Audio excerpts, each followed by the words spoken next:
So, Odin wants to go where he can't reach. Are you saying he's trying to get to Jotunheim too? Aye. It ranks among his foremost obsessions. But that doesn't make any sense, Mimir.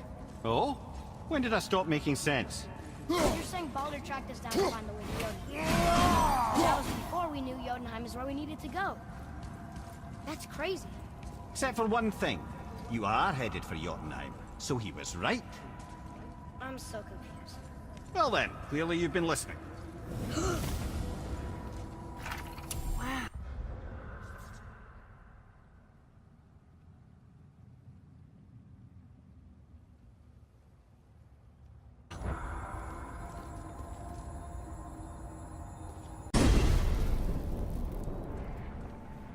Well, you gentlemen certainly know how to get around. So what do you think, Mimir? What does Baldur want with us? Well, let's look at what we know. Baldur is Odin's finest tracker bar none. If he wants you, you have to consider the possibility that Odin wants you. And as for what Odin wants, on this I have some expertise. What could we have that Odin doesn't? He's like the king of gods. Of the Aesir, aye. But his reach is not unlimited. And where he cannot reach, he is preoccupied with going. He's certainly tortured me enough about it over the years.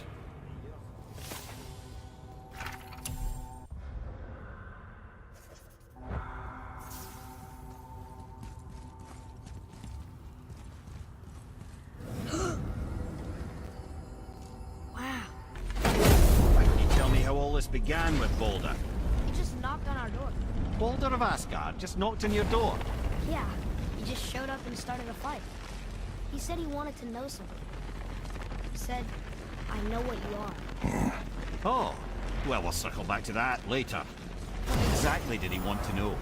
I was under the floor by then. He said I already knew what he wanted. Perhaps he mistook me for another. That's quite interesting.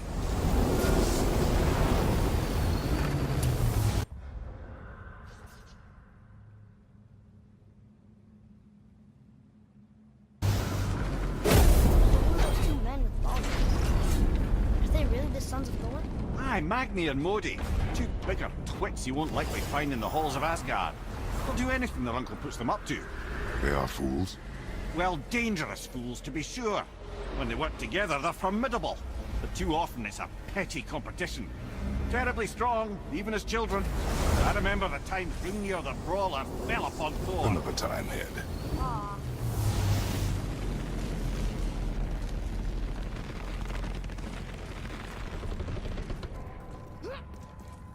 I know I've been up in a mountain for a while now, but since when do the dead not stay dead?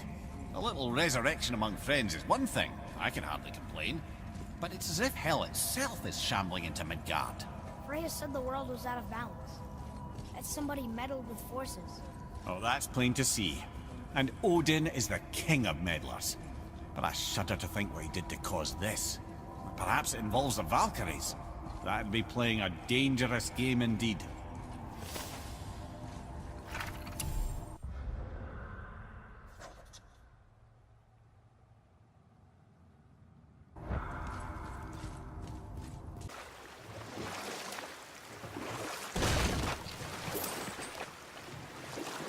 Mimir, there was a shrine about a giant lady with lots of books and visions. Ah, that was Goa, the knowledge keeper. She was a gifted sorceress who gathered every tome of arcane wisdom she could find in the realms, all in the hopes of augmenting her powers of prophecy, that she might find her lost husband, Arvandil. But it was not her husband she would glimpse in her visions, for it was Groa, seeing longer and farther than any before or since, who witnessed Ragnarok, the end and the beginning. When Odin caught word of her ultimate prophecy, he maneuvered to obtain her knowledge and hoard it for himself. Groa knew Odin as a long-time patron of her services, and so she welcomed him into her library as a friend. What she did not know is that Odin himself was behind her husband's disappearance, having used his enchantments to conceal his death at Thor's hands from her sight.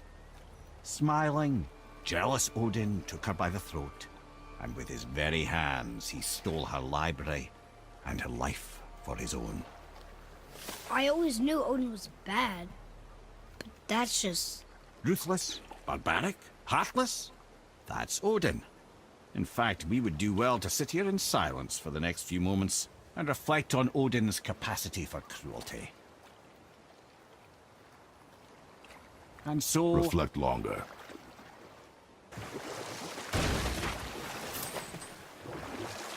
Mimir, you never did tell me why Freya spit in your face. Well, she blames me in large measure for her present circumstances, and not totally without reason. It all goes back to the long war between the Aesir and Vanir. Prior to that, wars for the Aesir were easily won, but the Vanir had proved their equal and exacted devastating damage. Both sides suffered tremendous losses, and for many of us, quite frankly, war was simply no fun anymore, but a rather senseless waste of precious life. Wouldn't you agree, brother? Precisely. Enough was enough. And at last, Odin's most brilliant advisor became determined to find a more enlightened path. He set about to broker a peace between the gods. It took some convincing, but ultimately Odin was persuaded to marry his deadliest enemy, a certain Vanir goddess, legendary not only for her fertile beauty, but her genius at the very Vanir magic that Odin had long aspired to master. Freya married Odin? What was in it for her? It was a sacrifice to protect her people, a selfless act of love. Truly, she deserves better than she got. But of course, there's more to that story.